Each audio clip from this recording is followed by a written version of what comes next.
Mais c'est quelque chose qui me dérange. Attends. Ah, vas-y. Attends. Ouais? Attends, ça c'est... En fait, c'est parce que, tu sais, vous savez comment Steve parle beaucoup de son expérience, OK?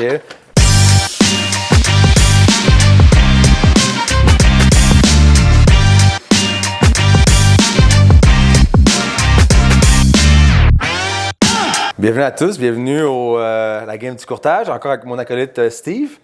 J'apprécie cette semaine, Steve.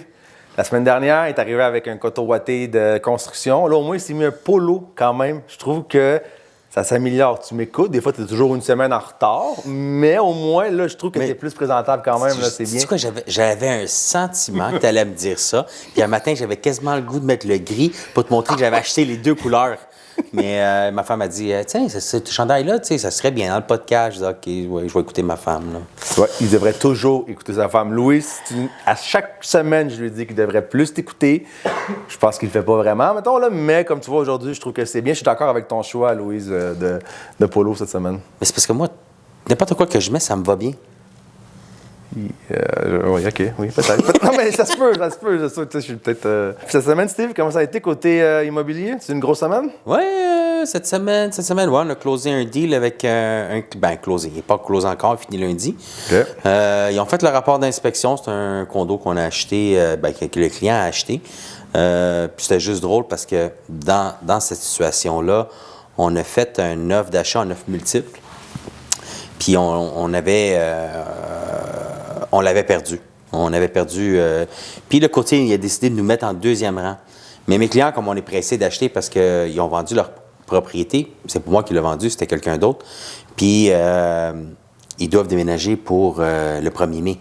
Fait que là, trouver un condo 1er mai, écoute, il ne reste pas grand temps. Fait qu'il faut trouver qu'est-ce qui est vide, mais en même temps, qu'est-ce qui satisfait leurs besoins. Puis tu sais, moi, je pousse pas. Tu sais, hey, oui, prends-les. La date fonctionne, non. C'est, regarde, on va se trouver un plan B. Au pire, tu as des enfants, ils vont t'héberger, assez longtemps. Ils sont capables de t'héberger pour un mois ou deux. Le retour du balancier. Exactement. Fait que, il dit, OK, Steve, c'est beau. Fait que, il nous avait décidé de nous mettre en deuxième rang. Puis, j'ai traîné. J'ai dit, écoute, on va visiter d'autres propriétés. On la signera pas tout de suite, le deuxième rang. Puis, c'est drôle, 2-3 jours après, elle nous rappelait, en fin de compte, le gars, il passe pas le financement. Fait qu'on va prendre t'as-tu signé le deuxième rang? Je dis, non, on l'a pas signé encore. Mais j'ai dit, tu sais quoi, on va te refaire un autre offre. Fait qu'on l'a fait moins cher. Puis oui, des fois, c'est dangereux faire ça. Mais c'était comme genre, t'as pas pris mon offre, c'était un cash deal. Toi, t'es allé sur le financement, puis le gars, il passe pas au financement. Puis t'as essayé juste de créer une surenchère, puis c'est beau, tu travailles pour tes clients, puis c'est correct. Mais là, ça n'a pas fonctionné avec mes clients puis moi-même. Puis on était sur la même longueur d'onde là-dessus. Fait que j'ai dit, peut-être dans nos racines italiennes, je sais pas, mais mes clients sont italiens. Fait qu'on a dit, ils ont fait l'offre, puis en fin de compte, on est back and forth, puis en fin de compte, on l'a eu beaucoup moins cher. On l'a eu beaucoup moins cher de l'autre offre. On l'a eu quand même 10 000 de moins. Mais là, ils ont fait l'inspection. OK? Puis avant même tout ça, OK, dans la déclaration du vendeur, c'était marqué, on ne sait pas si l'air climatisé fonctionne, mais elle a 14 ans. Fait qu'on s'entend que c'est en fin de vie utile, ça dure à peu près 10 ans une thermopompe. Fait que j'avais tout avisé mes clients là-dessus. Fait que ça, thermopompe, j'ai dit, regarde, attendez-vous que c'est à changer. Si elle fonctionne, tant mieux, elle peut durer un autre 10 ans. Mais, tu sais, c'est sûr que techniquement... Les chances que techniquement, elle est finie, tu sais. Fait qu'ils ont fait l'inspection, puis les thermopompes, l'inspecteur, ils disent qu'ils ne peuvent pas la tester quand il fait, tant qu'il ne fait pas 12 degrés dehors. Okay. Pour l'air climatisé. Pour l'air climatisé. Mais il a testé le chauffage s'il fonctionne. Mais l'air climatisé, il ne l'a pas testé parce à cause de la température extérieure. Fait que mon client, il m'est revenu là-dessus. Il dit, moi, ça me fâche, il n'a pas testé l'air climatisé. Mais j'ai dit, mais je te l'ai dit dès le début c'est en conséquence que l'air climatisé ne fonctionne pas. Puis tu étais d'accord là-dessus. Là, après, il me parle de, on fait un test robinet. Quand tu sais, les boutons là, dans un bain, tu pèses dessus, puis là, la douche, elle doit partir. Mais là, ça donne des coups. Ça doit sûrement être un washer, quelque chose là, au niveau de la... C'est pas énorme, c'est rien. Puis que la porte de douche, au lieu de s'ouvrir vers l'extérieur, elle se trouve vers l'intérieur. Fait que là, il a une demi-heure hier là-dessus, puis j'ai dit, mais OK, mais c'est des affaires mineures. Puis j'ai dit, je t'ai expliqué que... J'ai dit, est-ce que tu veux te retirer?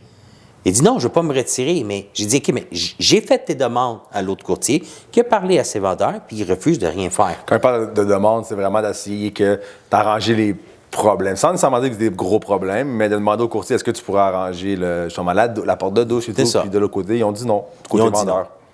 Fait que j'ai dit, j'ai fait tes demandes, ils refusent. Fait que là, frustré que, bon, ils répondent pas, mais j'ai dit, regarde, tu as le choix. C'est soit que tu te retires, tu te retires, qu'il n'y a aucune raison valide, que le client pourrait dire, you know what, retire-toi, le marché, il est chaud.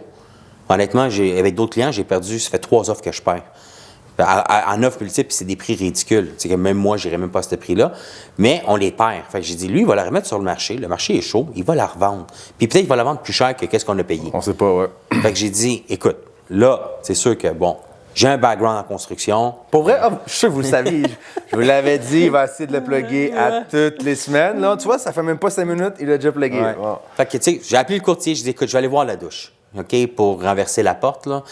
Des fois, c'est une bagatelle. Tu enlèves les 2 plastiques, tu renverses la porte, tu remets les 2 plastiques, puis c'est correct, c'est réglé. Fait que c'est une niaiserie, je règle ça. Bon, au niveau de la douche, je suis pas plombier, j'ai des connaissances, j'arrange souvent mes affaires moi-même. J'ai appelé mon plombier, il dit, Steve, c'est une bagatelle, ça s'arrange. Fait que c'est sûr qu'à un moment donné, je vais aller faire ça, puis la climatique, mais je vais la starter. Je vais aller voir si ça fonctionne. T'sais. Fait qu'à la fin, je vais satisfaire ses besoins, puis ses réponses qu'il n'y a pas eu dans le fond, de l'inspecteur. Puis je vais prendre des vidéos parce qu'il faut quand même montrer les faits.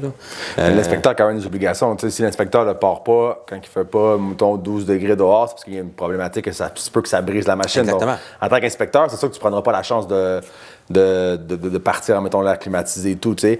Puis ce que tu disais aussi, c'est que c'est des choses que tu avais parlé à tes clients. Tu sais, avant de visiter, mettons, que par rapport à l'air climatisé, était quasiment en fin de vie et tout. Tu sais. Mais maintenant, on vous parle souvent que le marché est quand même vraiment très, très chaud, là, vraiment. Puis, de plus en plus, on sent vraiment des acheteurs qui deviennent vraiment stressés sur le moment parce qu'on perd des offres d'achat. Ouais. Ils ont vendu leur maison parce que dans un marché comme celui-là, très, très rarement, on va pouvoir faire une offre conditionnelle à la vente de la maison de l'acheteur puis que ça va fonctionner. Ça peut arriver dans certains cas, mais je vous dirais que quand on parle de pain chaud, on va dire des maisons qui sont bien rénovées dans des bons secteurs, il y a du 15, 20, 25 visites sur les propriétés. Donc, se faire accepter avec une offre conditionnelle, c'est super difficile. Puis je trouve que présentement, nous, notre devoir vraiment, puis je pense que toi aussi, c'est vraiment de calmer nos clients acheteurs, de ne pas vouloir aller vers n'importe quoi, puis de ne pas faire des choix trop rapides parce que justement, il y a une pression qui vient avec le marché actuel qui est justement très difficile pour les acheteurs. Puis nous, notre devoir vraiment, c'est de leur expliquer, puis même si tu as beau leur avoir dit ça au début, que l'air climatisé est en fin de vie et tout, des fois, certains acheteurs, ils sont tellement... moi, je pourrais dire stressés sur le moment que, surtout, eux, ils doivent trouver très rapidement. Puis, tu sais, au final, je pense, puis ça, tu l'auras dit, tu sais, je pense que j'aime mieux, je conseille à mes clients, au pire, si on n'est pas capable de trouver quelque chose qui vous convient, c'est plate, louer un entrepôt, aller mettre vos stocks, aller peut-être dormir chez vos parents ou chez des amis ou vos frères et sœurs pendant un mois ou 2. Je le sais que c'est pas ça que les gens ils veulent habituellement. Mais quand on parle de leur plus gros achat de leur vie, techniquement, prenez le temps d'acheter quelque chose que vous allez être bien dedans. Puis oui, des fois, les délais sont courts, mais au final, tu sais, on finit quand même toujours, on va dire, par trouver quelque chose quand même au final, tu sais, que les clients vont être contents. Moi, ça m'est jamais arrivé que je te dirais que, knock on wood, là, honnêtement, là, qu'un client a été pris puis que ça n'a pas jamais fonctionné. Ça m'est jamais arrivé. On a toujours fini par trouver, puis des fois, tu sais, je leur dis tout le temps, je dis tout le temps aux clients, je dis, écoute, si tu n'as pas eu celle-là, c'est parce qu'il y a une raison. En fin de compte, on gagne celle qu'on gagne. En réalité, elle rentre tout le temps dans leurs critères. C'est juste un hasard. Là. On dirait que c'est... Puis j'ai remarqué ça, qu'à fin de compte, je suis content que ça n'a pas fonctionné ailleurs, quand ils ont trouvé la bonne maison. Parce que, honnêtement, là, tu peux visiter. Là, moi, je te dis, dans les années, ce qu'on pouvait visiter, on avait le temps. Là, je te dirais qu'un client, là, en une fin de semaine, a visité 70 maisons. Donc, on n'avait pas le temps de niaiser. On avait vendu, puis on était vraiment pressé sous le temps. Fait qu'il voulait déménager dans un secteur spécifique. Je dis, pas de problème. Je dis, je book toutes les visites. T'es-tu correct avec ça? Il dit, t'es sérieux? Il dit, t'es prêt à le faire? Je dis, you know what? Je veux le faire. Dans le fond, c'est juste plus un challenge aussi. Mais honnêtement, on les a visités, les 70. On a retenu 3 seulement. Mais le gars, maintenant, on était à jour sur le marché là-bas parce qu'on avait visité les propriétés qui rentraient dans son budget, puis il y en avait 70, puis les critères. Puis en réalité, on en a juste pris 3 fois. Déjà, on les a éliminés. Fait que s'il n'y avait pas une des 3 là-dedans, qu'est-ce qui aurait arrivé? C'est que tous les nouveaux stocks sur le marché, si ça rentrait en secteur, bien, on s'était déjà fait. Ouais. On va l'avoir tout de suite, on le savait, puis on faisait un offre, puis les calculs, on connaissait le secteur, le client connaissait le secteur. Fait que c'était facile de prendre une décision. Est-ce que je referais ça aujourd'hui? Non. Ben 70, c'est pour vrai, à une fin de semaine. Même moi, je pense qu'à un moment donné, tu sais même plus qu'est-ce que tu as visité. Tu sais, vraiment, si on ferait ça, je conseillerais vraiment d'avoir une note, vraiment, parce que maison par maison, tu sais, t'en visites la 15e, tu te rappelles-tu vraiment de la première? Tu sais, c'est quand même y en faut a être qu'on structuré vraiment, parce que c'est... Oui, mais tu parles à Steve, là. David, comment Steve? Mais non, mais tu sais, à la fin, c'est ça. Tu sais, la différence, c'est quand tu as l'expérience. Ah oui! L'expérience, encore une fois, il la remène encore sur le temps. Non, honnêtement, on se rappelait de toutes les maisons, puis honnêtement, c'est frais, hein, parce que tu les as toutes visitées cette journée-là. Tu peux comparer, c'est sûr, mais Ouais. je trouve que c'est quand même... c'est de la job, là. Tu retiens seulement ceux que t'aimes. Ben, de Puis, base. de base. Fait que les autres, tu t'en fous. Tu sais, tu retenu, celle-là, je l'ai aimée, c'est tout. OK, beau. Non. Il en a aimé seulement 3. C'est pas qu'il en a aimé 10, là, c'est plus dur à comparer, mais c'était vraiment juste 3. Mais en fin de compte, il avait acheté, puis on l'a tout de suite, après 70, c'est sûr qu'on a acheté une, là. Ouais, parce qu'à un moment donné, il faut rester réaliste avec nos critères, puis justement. Puis tu sais, souvent, je dis, c'est super cliché, mais quand je visite avec des acheteurs, la maison que vous allez faire un offre, vous allez le savoir en rentrant. Autant qu'il y a des maisons que on est dans le hall d'entrée, puis mes clients me regardent, sont comme, je le fais pas. Puis c'est pas une raison en particulier, c'est pas rien, c'est juste des fois, on arrive, puis non, il y a quelque chose qu'on ne file pas, mais quand c'est la vôtre ou qu'on fait un offre, il y a un petit quelque chose qui va arriver vraiment, je pense. Puis c'est super cliché, mais les acheteurs, vous allez le savoir, ceux qui ont déjà acheté, puis tout, vous allez sentir un petit quelque chose, vous allez dire, je me sens bien ici, je me sens chez nous. Puis ce sentiment-là, ben tu vas le savoir quand tu vas arriver dans la maison qui te convient puis qui correspond à tes critères, mettons. Là, puis, honnêtement, j'ai déménagé 6 fois, hein, puis j'en ai visité des maisons. L'expérience. L'expérience. Puis tout le monde pense que c'est moi, vu que je suis courtier immobilier. Puis ça fait juste 8 ans que je suis courtier. Mais honnêtement, c'est ma femme qui est tout le temps en train de dire « Hey, you know what? J'aimerais ça changer. » Puis en plus, je les rénove, hein. Je les rénove, je les fais à son goût. Tu sais, je suis l'homme parfait quasiment. Tu sais, non, c'est pas vrai. Mais ma femme est choyée. Faudrait amener Louise ici, voir si elle serait d'accord avec ça, là, mais... Je veux dire, il fait de la construction, il est un beau bonhomme, tu sais. À un moment donné... Beau bonhomme, tu parles, vous, là, comme 25 ans ou encore maintenant, tu trouves? Ben non. Arrête. Regarde-moi, là. En plus, je suis allé chez le barbier. Oui, c'est vrai, c'est vrai. Semaine, tu sais. Mais c'est vrai, tu rentres dans une maison, puis tu vas dire, hey, you know what, celle-là, je l'aime. L'avantage que nous, on avait, c'est que, vu que je suis manuel, ma femme, elle voyait le potentiel. Puis, fait qu'on n'était pas bloqué à faire des rénovations, fait qu'on avait beaucoup plus de choix. Fait qu'on rentrait, hey, je peux faire ça. Moi, c'était comme oui. Puis moi, je regardais juste les travaux, puis... Le temps que ça va prendre, puis... mais j'étais correct avec ça, puis on l'a fait ensemble. Ma femme, elle aime beaucoup ça, décorer, puis changer, choisir ses matériaux. Mais après l'avoir fait 6 fois, on rentrait, puis on visitait 30 maisons dans une semaine, avec notre courtier dans le temps. Puis avant qu'on fasse notre choix, là.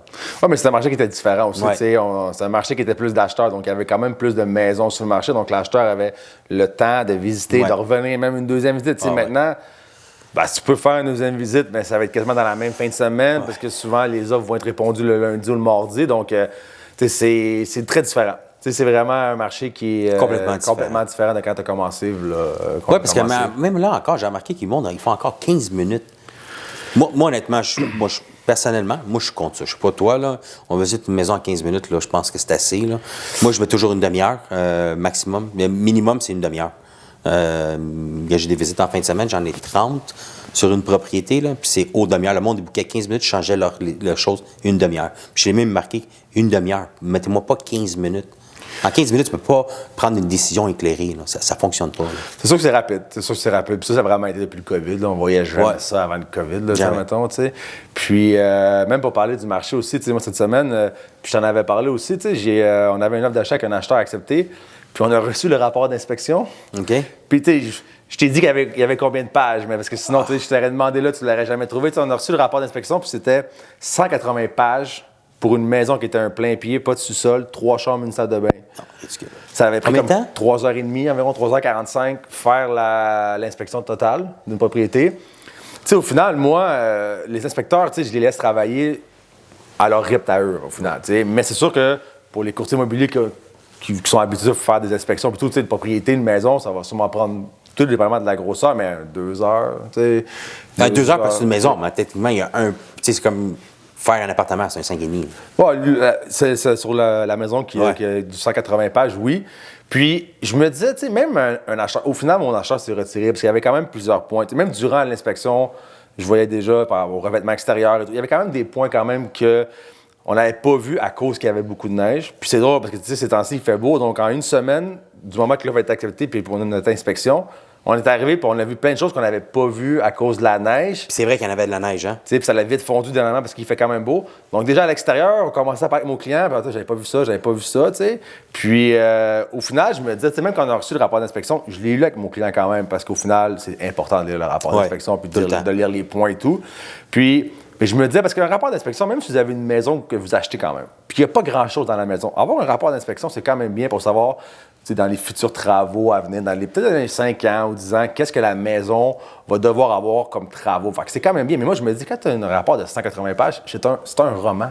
Tu sais, littéralement, je veux dire, est-ce que vraiment l'inspecteur qui fait un rapport de 180 pages aide vraiment son client acheteur à avoir ce document-là à la fin de la journée? Tu peux te perdre là-dedans facilement. Je ne sais pas ce que toi, tu en penses de ça, mais moi, j'ai vraiment trouvé que c'était... quand j'ai vu le rapport d'inspection... Les onglets sont-tu vraiment séparés? Ah oui. Parce que, tu sais, je veux dire, tu as plomberie, électricité, revêtement extérieur, entre toi. Mais 180 pages, c'est énorme, là, honnêtement. Là. Moi, en tout cas, je trouve que c'est beaucoup. Est-ce que vraiment... il aurait pu réduire ça, puis ça aurait été mieux. Parce que c'est même très dur pour quelqu'un qui ne connaît pas le bâtiment. Les 180 pages, tu ne comprendras rien. Tu vas te perdre à ma 10 mais encore là, tu sais, le rapport d'inspection, c'est bon parce que on parle des inspecteurs, puis c'est bon. 180 pages, c'est exagéré pour un 5,5, je veux dire un plein pied. J'ai jamais vu ça. Mais à la fin, c'est qu'en même temps, en temps normal, ils ont 80, 90 pages. Puis même 80, tu sais, c'est... Ouais. Mais au moins, il t'explique, il y a de la maintenance. Il explique aussi la maintenance là-dessus. Fait que ça te permet de faire la maintenance sur ton bâtiment comme il faut. Mais toi, j'ai une autre affaire que je viens de cliquer, là. Puis tu sais, des fois, tu as vendu des propriétés, puis tu as revendu des propriétés de tes clients. OK? Puis là, tu regardes le rapport d'inspection avant de faire la mise en marché. Puis là, tu passes à travers, tu dis, est-ce que tu as fait ça? Est-ce que tu as fait ça? Tu as fait ça? C'est quoi que tu remarques? Je remarque très souvent, ils n'ont pas fait grand-chose. Ils n'ont pas fait grand-chose, je dirais, tu sais. Puis c'est surtout ça, des fois aussi, quand on voit des clients acheteurs, puis on connaît nos clients, puis tu sais, ils sont pas très manuels ou un peu manuels, puis là, ils sont comme, m'ont rénové ça, m'ont fait ci. Dans ma tête, je me dis, tant mieux si tu le fais. Ouais. Mais je serais vraiment surpris qu'on se rappelle dans 2-3 ans puis que tu aies tout fait, tu sais, vraiment. Tu sais, c'est quand tu arrives dedans, tu sais, avec la famille, tu sais, la job, tu arrives tard le soir, tu sais, faire des travaux comme Steve, t'en as fait des travaux, même dernièrement, il n'y a pas super longtemps, tu sais, sur ton Plex. Mais c'est quand même vraiment, ça prend beaucoup de temps, ça prend beaucoup d'énergie. Puis des fois, je trouve que les acheteurs, des fois, ils peuvent sous-estimer ça un peu dans le sens de se dire, ah oui, ils vont faire ça, ils vont faire ça. Il y en a qui le font, tant mieux, tu sais. Mais c'est quand tu arrives dans le day-to-day, puis que la roue, elle tourne, les enfants, la garderie, l'école, les lunchs, les ci, toutes des choses que je sais pas, mettons, là, mais que, vu que j'ai pas d'enfants présentement, tu sais, mais je veux dire, fait que vraiment, pour répondre à ta question, rarement, je dirais, tu sais, oui, les choses majeures, on va dire, souvent, ils vont le faire. C'est déjà. Mais après, quand c'est la finition que tu dois terminer, c'est que tu le vois même plus, hein, parce que tu habites dedans. Tu sais, je regarde, j'étais allé voir un de mes clients qui a acheté il y a 12 ans. OK? C'est quand même. 12 ans. Puis là, ils ont acheté une autre propriété. Puis là, je dis, là, il faut mettre votre propriété en vente. Il dit, pas de suite, il faut que je finisse mes travaux. Mais honnêtement, hier, on est allé prendre les photos, puis sa femme me disait, ouais, après 12 ans, là, il a fini les travaux. C'est quand même long, 12 ans, là. Tu vois, ils sont belles, hein, mes plaintes, hein, ils sont installés. En plus, il a fait même la coupe à 4. Il a fait une bonne job. Ouais, mais on va pas en profiter parce qu'on va la vendre. On vend. puis, honnêtement, c'est réel parce que même moi, chez nous, j'ai pas terminé mes travaux. T'as fait la majorité, tu sais, mais... C'est fait. Les plaintes sont installées, tout ça, sont pas peinturées. Puis les portes non plus.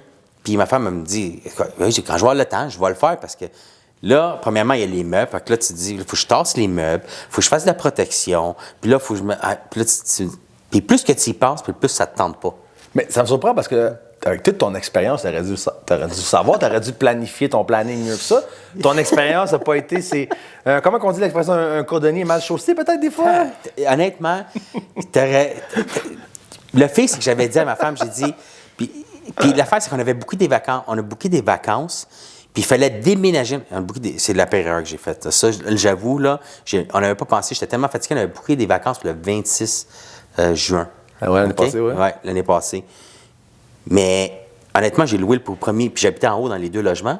Puis le 1er juillet, il fallait être en bas. J'étais en vacances le 26 jusqu'au 3. Fait que là, il fallait déménager avant le 26, puis j'avais pas fini les travaux. Puis j'ai dit, on n'a pas le choix, il faut bouger en bas. Il est loué en haut. Fait que c'est ça que ça a donné. C'est pour ça que c'est encore, ça fait 1 an, puis c'est pas fait encore. Je suis surpris quand même, mais c'est quelque chose qui me dérange. Attends. Ah, vas-y. Attends. Ouais? Attends, ça c'est... En fait, c'est parce que, tu sais, vous savez comment Steve parle beaucoup de son expérience, OK? Donc, tu sais, moi, j'ai peut-être pas l'expérience de Steve, mais au moins, j'ai les diplômes, par exemple. Tout ça pour dire, pour ceux qui font un petit suivi, c'est sûr que Steve a pas réussi son cours de commercial, tu sais. Puis je trouve ça plate, mais, tu sais, Steve, sérieusement, tu sais, je le sais quand même, puis c'est pour ça aussi que Mais je je voulais peux te parler. l'expliquer pourquoi, hein, si tu veux. Mais oui, mais je veux juste terminer une petite chose avant, par exemple, puis oui, je vais te laisser t'expliquer après. Je vais te laisser le temps pour t'expliquer, c'est sûr, vraiment, tu sais. Mais je veux vraiment dire aux gens que, tu sais, les gens, des fois, qui peuvent penser que les examens, c'est facile, hein, mettons, tu sais. Parce que, tu sais, Steve, quand même, est dans le milieu depuis quand même longtemps. Tu sais, oui, le résidentiel puis le commercial, c'est différent quand même, OK, comme pratique. Mais ça prouve quand même qu'il ne faut pas prendre les examens de l'OACQ à la légère, vraiment. Puis, tu sais, quand on est inscrit à un examen, de vraiment bien préparer, d'arriver à l'heure. De se préparer. D'arriver à l'heure, puis de ne pas surestimer tes connaissances, de vraiment lire les livres, parce que je pense que quand même, tu sais, l'OACQ, quand même, ça reste qu'on est quand même bien régi. Puis leur examen, même si maintenant c'est rendu, mettons, on va dire 80% des choix de réponse, puis tu l'as vécu, puis tu m'en as parlé aussi, ils sont quand même tricky comme question, vraiment. Puis, veux pas, faut connaître notre matière pour le passer, de vraiment cet examen-là. Donc, c'est pour ça que là, qu'est-ce que je prévois faire avec Steve, c'est que toute la semaine prochaine, je vais lui donner des cours privés. Non, je donnerai pas de cours privés, c'est une blague, tu sais, mais vraiment, oui, quand tu l'as eu, quand tu as reçu tes résultats d'examen, c'était quand même... Écoute, honnêtement, là, puis en temps normal, moi, je suis... Quand je paye, je passe, OK? Puis c'est vrai, hein, je vous le dis, là... à part cette fois-ci, là. À part cette fois-ci. Puis honnêtement, j'étais vraiment déçu parce que je dis, comment ça que j'ai coulé cet examen-là? Puis, tu sais, à la fin, oui, tu peux avoir le diplôme, ça ne veut pas dire que tu es compétent pour le faire. Tu sais, c'est un diplôme, oui, c'est correct, peut-être tu l'as, mais ça ne veut pas dire que tu sais faire la job. Comme dans mon cas. Tu comprends? Fait que le diplôme, c'est juste pour avoir le diplôme. Puis honnêtement, je ne me suis pas pris, j'ai pas étudié, j'étais là avec le flow. J'ai dit, you know what, je connais mes affaires. C'est sûr que je me suis pas peut-être aidé parce que, tu sais, il y avait des calculs mathématiques, puis tu sais, je te l'avais dit, là. Puis dans une des calculs mathématiques, je savais qu'est-ce qu'il fallait faire. Fait que j'ai marqué calculer le TRI. Il faut calculer le TRMI, mais je ne me souvenais plus de la formule. Puis j'ai marqué comme réponse en bas, OK? Peut-être c'est pour ça que aussi j'ai échoué. J'ai dit, si ça serait réel, j'aurais soit un comptable à côté de moi, soit que j'aurais mes livres. Fait que j'ai pas besoin de retenir la formule. Parce que la journée que je dois le faire, à plus que tu le fais, puis plus que tu vas te souvenir de la formule. Mais là, je ne l'ai pas faite. Mais je savais quoi faire. En temps normal, j'aurais dû passer pour ça. Mais ça, c'est mon opinion. Parce que, tu sais comment que moi puis les écoles, OK, je ne suis pas un fanatique du système de l'éducation. Pourquoi? Est-ce que ça prouve que, vu que tu as un diplôme, tu as les compétences pour exercer? Puis là, je mâche mes mots parce que je me dis que le monde qui sont là à l'OASIC, qui font les examens, OK? Parce qu'il y a des questions, honnêtement, là, il y a des questions, c'est des questions pièges inutiles qui ne reflètent pas la réalité. Puis c'est ça qui me gosse. Mais je suis obligé de l'avoir mon diplôme pour faire la pratique, OK? Mais encore là, il y a un loophole que je n'ai pas vérifié parce que dans le commercial, il y a du monde qui font du commercial, il y a des compagnies qui travaillent, des grosses compagnies qui ont du monde dans le commercial. Ils font juste du commercial, puis ils n'ont pas de licence. Puis ils travaillent pour une compagnie pour faire du commercial. Fait qu'encore là, c'est un autre sujet, là. Mais l'affaire, c'est que mon problème, c'était ça, c'est que je n'ai pas étudié parce que j'étais déjà contre le fait que je trouvais ça ridicule de faire l'examen puis d'apprendre ces formules mathématiques-là qui vont pas me servir, hein, qui vont rien me servir, parce que techniquement, je vais déléguer cette tâche-là à des compétences, quelqu'un qui est compétent. Puis si je dis, quand tu fais une entreprise, là, toi, tu es courtier, tu vends le bâtiment, tu vends le fonds de commerce. C'est sûr que tu vas faire valider les chiffres par un comptable ou un tax lawyer, comment ils appellent ça en français, un fiscaliste, pour les chiffres. Fait que techniquement, que tu apprennes ça à l'école, OK, c'est une connaissance, c'est beau, mais jamais je vais m'avancer. Je ne ferai pas la job du comptable, là. Non, mais c'est sûr que ça reste que moi, c'est sûr, je suis plus ou moins en accord dans le sens que c'est vrai qu'il y a certaines choses qu'on va apprendre. Mais... C'est sûr, il a passé. Mais quand même, tu sais, c'est qu'il est là quand même pour nourrir. Ils sont là pour, tu sais, ça. C'est eux qui nous Ils sont là pour quoi? Qu'est-ce que tu allais dire? Mais tu sais, vraiment, tu sais, l'OASIC, qui font leur examen, il y a des gens derrière qui... Mais c'est pour qui, l'OASIC? c'est pour protéger le public, en fait. Ah, OK. Donc, c'est pour ça aussi. Mais, C'est pas pour protéger les courtiers. Nous, on paye notre examen, 1000 pièces à chaque fois. Puis quand je m'en vais là-bas, pour moi, c'est ça l'affaire qui m'énerve. C'est qu'on était quoi, 50 qui faisaient l'examen? C'est 50 000 pièces dans la classe, là. Mais tu sais, c'est sûr que qu'est-ce qu'il faut se dire On parle là-dedans, de chiffres, là. c'est que l'OSCQ protège le public, mais à la fin, c'est qu'ils s'attendent à ce que les professionnels qui sont en résidentiel ou en commercial aient certaines connaissances. C'est pour ça qu'il faut qu'on passe l'examen à la fin. Tu sais, je comprends qu'on n'est pas vraiment d'accord là-dessus ensemble, mais au final, moi, l'OSCQ veut pas, est-ce que il y a juste du pour, il y a juste du contre? Bon, dans chaque organisme, Je suis pour que ça soit là, mais il faut que les examens reflètent la réalité. On dirait que le monde qui font les examens, ils n'ont jamais été courtiers.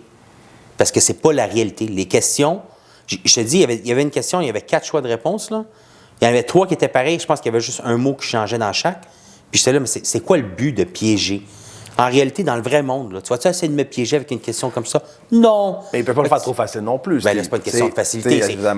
Moi, c'est quoi la réponse? C'est ça, ça, ça. C'est quoi la réponse? Donne-moi 3 choix différents, puis ça finit là. Je vais te donner la bonne réponse. Mais là que tu commences à jouer avec les mots, c'est là que ça me gosse. Parce que la compréhension d'un texte, on peut lire un livre. Tu vas lire un livre, je vais lire un livre. On n'aura pas. Puis on n'aura pas la même opinion. Je comprends. On va faire. La vision est différente. Et la vision est différente. Tu vas prendre 3 inspecteurs, ils vont inspecter 3 fois le même bâtiment, 3 rapports complètement différents. Pourtant, ils inspectaient la même chose. Alors, le principe des examens devrait être le même principe.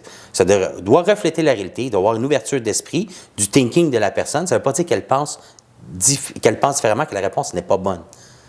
Et c'est là qui est toujours mon débat au niveau des écoles, des examens. C'est juste pour obtenir un papier, puis c'est une façon de faire de l'argent. Ben, à un moment donné, si tu me dirais l'examen est gratuit, puis je peux le faire plus fort, je ne chialerais pas. Mais là, à chaque fois, je dois dépenser 1000 $. C'est sûr que là, je vais le passer la prochaine fois. Mais je me suis ma femme a dit, j'espère que tu vas étudier. J'ai dit, oui, j'ai mes livres, je vais me mettre à étudier. Dans un mois, je passe l'examen, en avril, fin avril. Je me suis inscrit tout de suite. Puis là, je vais ouvrir mes livres, je vais faire mes calculs mathématiques. Je vais de reculons, mais je vais le faire, puis je vais fermer ma trappe, puis je vais le faire, c'est tout. Mais tu as raison, j'aurais dû t'écouter. Merci, Steve. Merci tout le monde d'être nous écouter à la game du courtage. Puis on se revoit à la prochaine épisode. Merci. Salut tout le monde. Ciao.